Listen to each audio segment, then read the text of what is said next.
시대의 소망 제2장 선택된 백성. 유대인들은 1000년 이상 구주의 오심을 기다렸다. 그들은 이 사건에 그들의 가장 빛나는 소망을 두었다. 그들은 그분의 이름을 노래와 애연 가운데 또는 성전 의식과 가정 기도 가운데 포함시켰다. 그럼에도 불구하고 그들은 그리스도께서 오셨을 때에 그분을 알지 못하였다. 하늘의 총애를 받으시는 자가 저들에게는 마른 땅에서 나온 줄기같이 보였으며 그에게는 고운 모양도 없고 풍채도 없어서 그들이 보기에 흠모할 만한 아름다운 것이 없었다. 자기 땅에 오매 자기 백성이 영접지 아니하였다. 이사야 53장 2절, 요한복음 1장 11절. 그러나 하나님께서 이스라엘을 택하셨다. 그분은 당신의 율법과 또한 구주를 알려주는 표상과 예언의 지식을 인류 가운데서 보존하도록 그들을 부르셨다. 그분은 그들이 세상에서 구원의 셈이 되기를 원하셨다. 그가 머물렀던 땅에서의 아브라함처럼, 애굽에서의 요셉처럼, 바벨론 궁전에서의 다니엘처럼 히브리 백성도 열방 가운데서 그러해야 할 것이었다. 그들은 사람들에게 하나님을 드러내야 할 것이었다. 주께서 아브라함을 부르시면서 내가 네게 복을 주어 너는 복의 근원이 될지라. 땅의 모든 족속이 너를 인하여 복을 얻을 것이니라고 말씀하셨다. 창세기 12장 2절로 3절. 이 교훈은 선지자들을 통하여 반복되었다.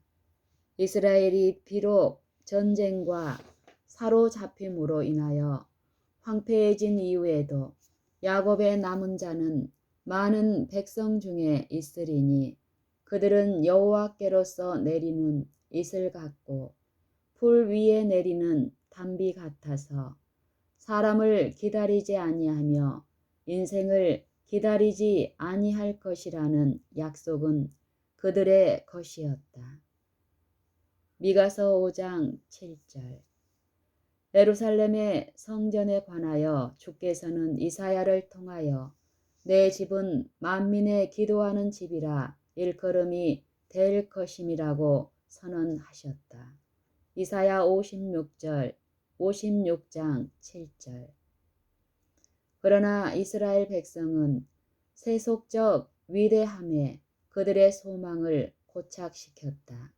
그들은 가나안 땅에 들어가던 때부터 하나님의 계명을 떠나 이방 사람의 풍속을 쫓았다. 하나님께서 당신의 선지자들을 통해 그들에게 경고를 보내셨으나 소용이 없었다.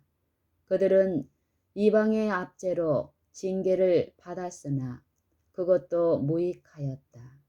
개혁이 있을 때마다 보다 더 큰 배도가 그 뒤를 따랐다. 만일 이스라엘이 하나님께 성실하였다면 하나님께서는 그들의 높임과 그들의 존귀와 높임을 통하여 당신의 목적을 성취하실 수 있었을 것이다. 만일 그들이 순종의 길로 행했다면 하나님께서 그들을 칭찬과 명예와 영광으로 그 지으신 모든 민족 위에 뛰어나게 하셨을 것이다. 너를 여호와의 이름으로 일컬음을 세계 만민이 보고 너를 두려워하리라고 모세는 말하였다. 이 모든 규례를 듣고 열국은 이 큰 나라 사람은 과연 지혜와 지식이 있는 백성이로다 라고 말할 것이다. 신명기 26장 19절, 28장 10절, 4장 6절. 그러나 그들의 불충실 때문에 하나님의 목적은 오직 계속적인 역경과 굴욕을 통해서만 성취될 수 있었다. 그들은 바벨론에 종속되어 이방 나라들 가운데 흩어지게 되었다. 많은 사람이 고통 가운데서 하나님의 언약에 대한 그들의 충성심을 새롭게 하였다.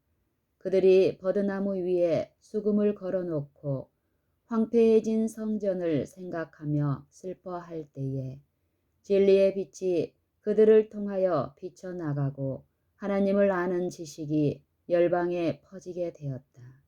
이방 사람의 희생 제도는 하나님께서 제정하신 제도를 애곡한 것이었다. 이방 나라의 의식을 신실히 지키는 많은 사람이 히브리 사람들에게서 하나님께서 제정하신 제사 제도의 참뜻을 배웠으며 믿음으로 구주에 대한 허락을 굳게 잡았다. 사로잡힌 사람 중에 많은 사람이 핍박을 당하였다. 안식일 범하기를 거절하고 이방 나라의 절기 지키기를 거절함으로 목숨을 잃은 사람이 적지 않았다. 우상 숭배자들이 진리를 멸절시키려고 분기했을 때에 주께서는 당신의 종들을 왕들과 이경자들 앞에 위정자들 앞에 서게 하므로 그들 자신과 또 그들의 백성이 빛을 받을 수 있게 하셨다. 가장 위대한 군주들이 그들의 히브리 포로들이 숭배하는 하나님의 최상권을 선포하게 된 일이 여러 번 있었다. 바벨론 포수로 말미암아 이스라엘 백성은 새긴 우상들을 숭배하는 일에서 효과적으로 치료되었다. 뒤이어 수백 년 동안 그들은 이방 대적들의 압제로 고통을 당했다. 마침내 그들은 그들의 번영이 하나님의 율법에 순종하는 데 있다는 확신을 갖기에 이르렀다. 그러나 너무도 많은 백성에게 순종은 사랑에서 우러나온 것이 아니었다. 그 동기는 이기적이었다. 그들은 국가가 강대해지는 수단으로서 외면적으로 하나님을 섬겼다. 그들은 세상의 빛이 되지 않고 우상 숭배의 유혹을 피하기 위하여 세상을 멀리했다. 하나님께서는 모세를 통하여 주신 지식 가운데 이스라엘 백성과 우상 숭배자의 교제에 제한을 가하셨다. 그런데 이러한 지시는 그릇 해석되어 왔다. 그것은 그들이 이방 나라의 풍습을 따르는 것을 방지하기 위한 것이었다. 그러나 이것은 그들과 다른 나라들 사이에 분리의 장벽을 세우는 데 이용되었다. 유대인들은 예루살렘을 그들의 천국으로 바라보았고 하나님께서 이방 나라에도 인자하심을 베풀지나 않으실까 시기하였다. 바벨론에서 돌아온 후에는 종교적인 교훈에 대하여 많은 관심이 기울어졌다. 국내 각처에 회당을 세우고 거기서 제사장과 서기관들이 율법을 해석하였다. 그리고 학교들도 세우고 예술과 과학과 아울러 의의 원칙을 가르치노라고 하였다. 그러나 이런 기관들은 부패하게 되었다. 포로 생활 중 그 가운데 많은 사람이 이교의 사상과 풍습을 받아들였는데 이것들이 그들의 종교 예식에 도입되었다. 그들은 많은 점에서 우상 숭배자들의 풍습을 따랐다. 유대인들은 하나님에게서 떠나자 제사 제도에 대한 교훈을 많이 잊어버리게 되었다. 이 제사 제도는 그리스도께서 친히 제정하신 것이었다. 이 제도의 각 부분에 그분을 가리키는 표상이 있었다. 이 제도에는 생명력과 영적 아름다움이 가득 차 있었다. 그러나 유대인들은 그들의 의식에서 영적 생명을 상실하였으며 죽은 형식에 집착하였다. 그들은 재물이 가리키는 그분을 의지하는 대신에 희생 제물과 의문 그 자체를 신뢰했다. 제사장과 랍비들은 그들이 잃어버린 것을 보충하기 위하여 그들의 여러 규정을 많이 만들어 냈다.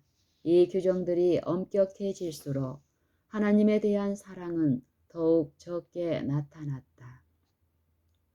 그들은 자신들의 성결함을 의식의 다과로 측정하였으나 마음은 자만과 이선으로 가득 차 있었다.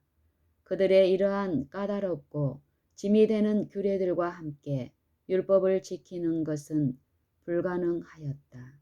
하나님을 섬기고자 하는 자로서 랍비의 규례들을 지키려고 힘써본 자들은 무거운 부담에 눌려 애를 썼다.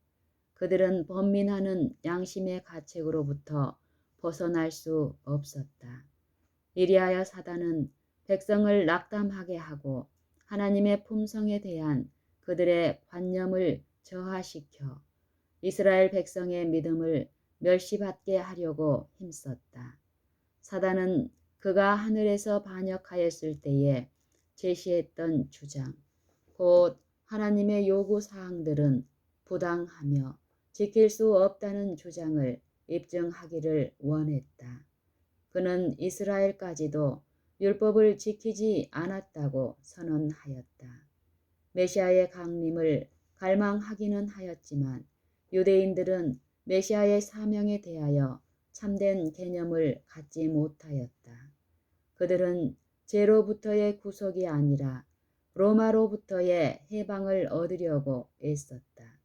그들은 압제자의 권세를 깨뜨리고 이스라엘 나라를 세워 만국을 지배하는 나라로 높이는 정복자로서 메시아가 오시기를 고대하였다. 이리하여 그들이 구주를 거절할 길이 마련되었다. 메시아의 강림을 갈망하기는 하였지만 유대인들은 메시아의 사명에 대하여 참된 개념을 갖지 못하였다. 그들은 죄로부터의 구속이 아니라 로마로부터의 해방을 얻으려고 애썼다. 그들은 압제자의 권세를 깨뜨리고 이스라엘 나라를 세상 만국을 지배하는 나라로 높이는 정복자로서 메시아가 오시기를 고대하였다. 이리하여 그들이 구주를 거절할 길이 마련되었다. 그리스도 탄생 당시 유대 나라는 그들을 지배하는 애국의 통치자들 밑에서 시달림을 받는 한편 내분으로 고통을 겪었다. 유대인들은 독립된 정부 형태를 유지하도록 허용은 받고 있었으나 그들이 로마의 기반 아래 있다는 사실은 숨길 수 없었으며 그들의 권력의 제한에 대해 단념하고 만족할 수도 없었다. 로마인들은 대제사장을 임명하고 해임시킬 권리를 주장하였으며 이 직분은 흔히 부정과 뇌물 또는 심지어 살인 등의 수단에 의해 획득되었다. 이리하여 제사장 직분은 점점 더 부패되어 갔다. 그러나 제사장들은 여전히 큰 권세를 가졌고 그들은 그것을 이기적이고 재리적인 목적을 위하여 사용하였다. 백성은 그들의 무자비한 요구에 시달렸으며 로마 제국으로부터 또한 과중한 세금이 부과되었다. 이런 사태는 불만을 널리 확산시켰다. 민중의 폭동이 자주 일어났다. 탐욕, 폭력, 불신, 영적 냉담이 유대 나라의 심장부를 좀먹고 있었다. 로마인에 대한 증오심, 그들의 국가적 종교적 자존심은 유대인들에게 그들의 예배 형식에 더욱 엄격히 집착하게 하였다. 제사장들은 종교의식에 철저한 관심을 나타냄으로써 거룩하다는 평판을 유지하고자 힘썼다.